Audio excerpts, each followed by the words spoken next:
afternoon. My name is Julie, and I am an elementary school librarian.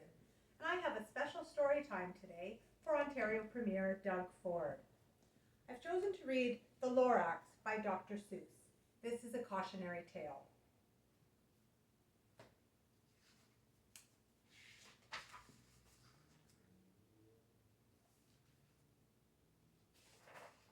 The Lorax by Dr. Seuss. At the far end of town where the grickle grass grows and the wind smells slow and sour when it blows and no birds ever sing excepting old crows is the street of the lifted Lorax. And deep in the grickle grass, some people say, if you look deep enough, you can still see today where the Lorax once stood, just as long as it could before somebody lifted the Lorax away. What was the Lorax, and why was it there, and why was it lifted and taken somewhere from the far end of town where the grickle grass grows? The old Onceler still lives here. Ask him. He knows. You won't see the Onceler, don't knock at his door. He stays in his lurkum on top of his store. He lurks in his lurkum, cold under the roof, where he makes his own clothes out of miff-muffered moof. And on special dank midnights in August, he peeks out of the shutters, and sometimes he speaks and tells how the Lorax was lifted away. He'll tell you, perhaps, if you're willing to pay.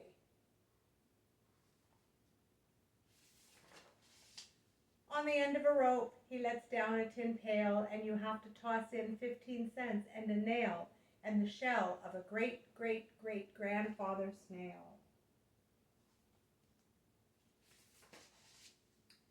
Then he pulls up the pail, makes a most careful count to see if you've paid him the proper amount. Then he hides what you paid him away in his snub, his secret strange hole in his grooveless glove. Then he grunts, I will call you by whisper-ma-phone, for the secrets I tell are for your ears alone.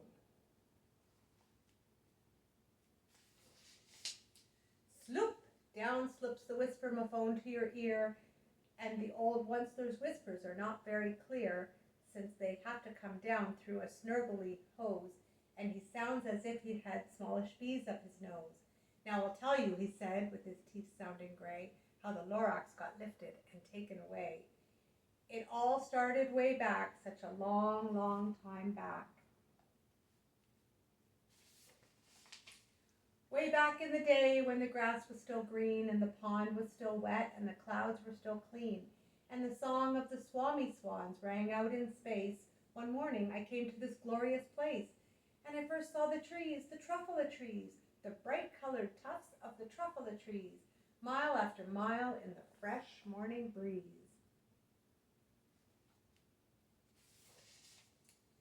And under the trees I saw brown barbaloots frisking about in their barbaloot suits as they played in the shade and ate truffula fruits. From the rippleless pond came the comfortable sound of the humming fish humming while splashing around.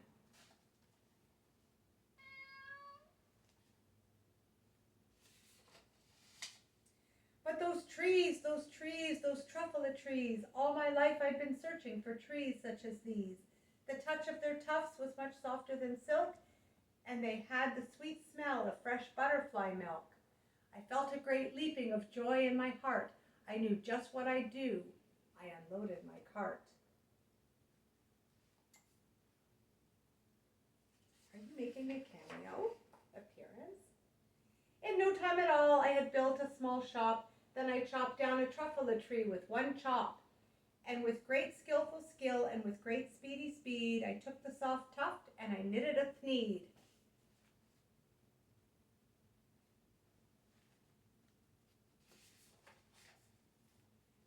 The instant I finished, I heard a gazump. I looked, I saw something pop out of the stump of the tree I chopped down. It was sort of a man. Describe him? That's hard. I don't know if I can. He was shortish and oldish and brownish and mossy, and he spoke with a voice that was sharpish and bossy. Sounds like you.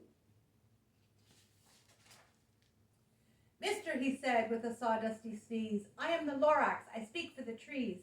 I speak for the trees have no tongues, and I'm asking you, sir, at the top of my lungs. He was very upset as he shouted and puffed. What's that thing you've made out of my truffle tuft.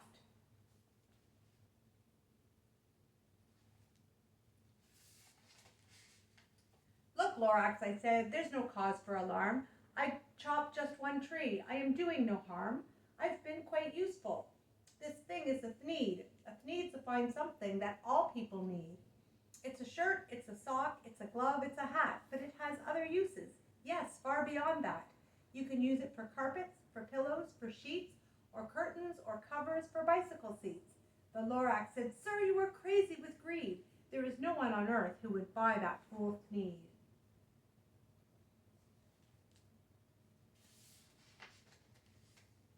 But the very next minute I proved he was wrong, for just at that minute a chap came along, and he thought that the thneed I had knitted was great. He happily bought it for $3.98. I laughed at the Lorax. You poor stupid guy, you never can tell what some people will buy.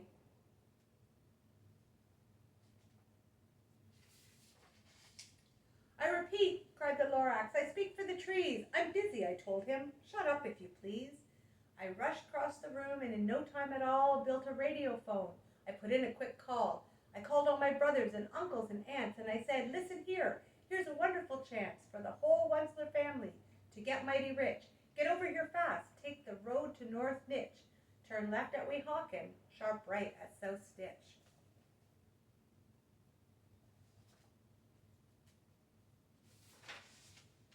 And in no time at all, in the factory I built, the whole Wensler family was working full tilt.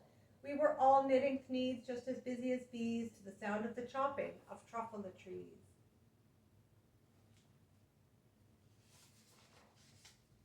Then, oh baby, oh how my business did grow. Now chopping one tree at a time was too slow. So I quickly invented my super axe hacker, which whacked off 4 truffle trees at one smacker. We were making thneeds 4 times as fast as before, and that Lorax, he didn't show up anymore.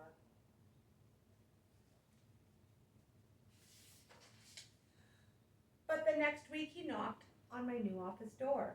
He snapped, I'm the Lorax who speaks for the trees, which you seem to be chopping as fast as you please. But I'm also in charge of the brown barbaloots, who played in the shade in their barbaloot suits, and happily lived eating truffle fruits. Now, thanks to your hacking my trees to the ground, there's not enough truffle fruit to go round, and my poor barbaloots are all getting crummies because they have gas and no food in their tummies.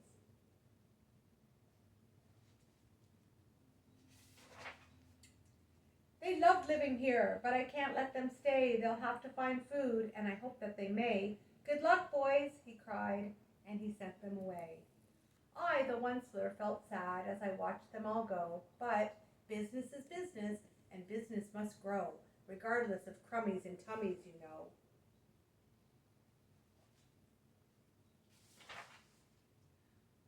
I meant no harm, I most truly did not, but I had to grow bigger, so bigger I got. I biggered my factory, I biggered my roads, I biggered my wagons, I biggered the loads of the thneeds I shipped out.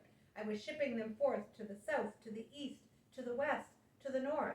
I went right on biggering, selling more thneeds, and I biggered my money, which everyone needs.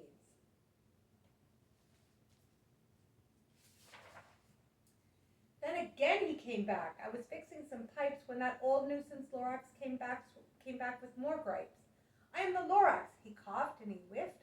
He sneezed and he snuffled. He snarled. He sniffed. Wensler, he cried with a cruffulous croak. Wensler, you're making such smogulous smoke. My poor swami swans, why they can't sing a note. No one can sing who has smog in his throat.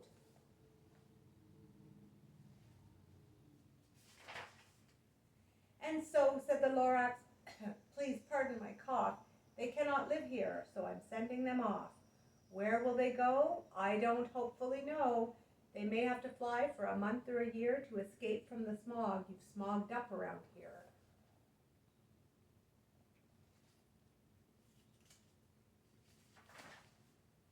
What's more, snapped the Lorax, his dander was up, let me say a few words about gluppity-glup.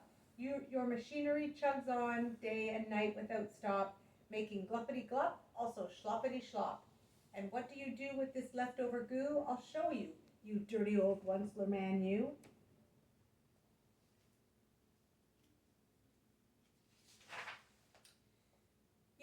bumping the pond where the humming fish hummed. No more can they hum, for their gills are all gummed.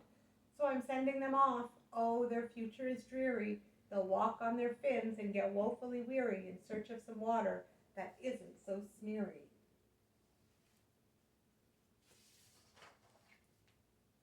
And then I got mad. I got terribly mad. I yelled at the Lorax, "Now listen here, Dad. All you do is yap, yap, and say bad, bad, bad, bad. Well, I have my rights, sir, and I'm telling you, I intend to go on doing just what I do. And for your information, you Lorax, I'm figuring on biggering and biggering and biggering and biggering, turning more truffle trees into needs, which everyone needs."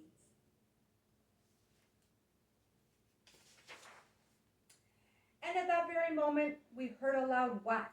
From outside in the fields came a sickening smack of an axe on a tree. Then we heard the tree fall, the very last truffle tree of them all.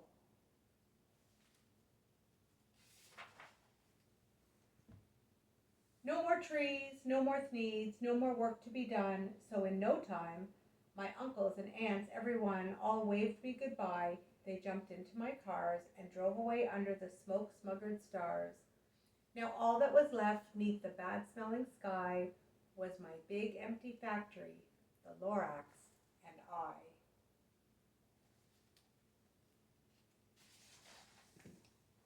The Lorax said nothing, just gave me a glance, just gave me a very sad, sad backward glance as he lifted himself by the seat of his pants. And I'll never forget the grim look on his face when he hoisted himself and took leave of this place through a hole in the smog without leaving a trace.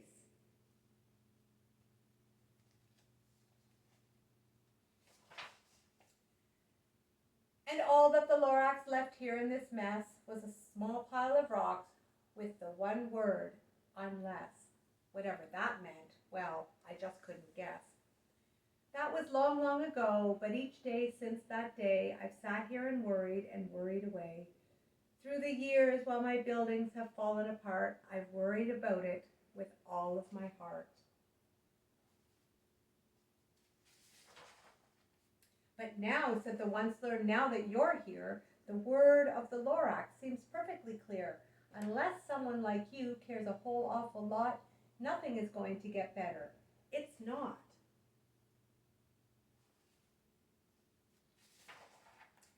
So catch, calls the Onceler.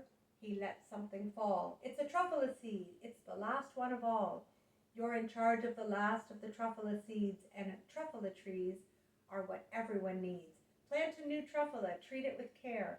Give it clean water and feed it fresh air. Grow a forest, protect it from axes that hack. Then the Lorax and all of his friends may come back.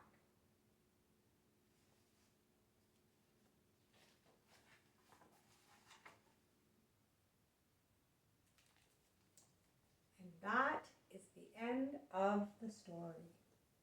I hope you've enjoyed this story time, and I would like to ask Premier Ford, please reconsider Bill 5. Thank you and have a good evening.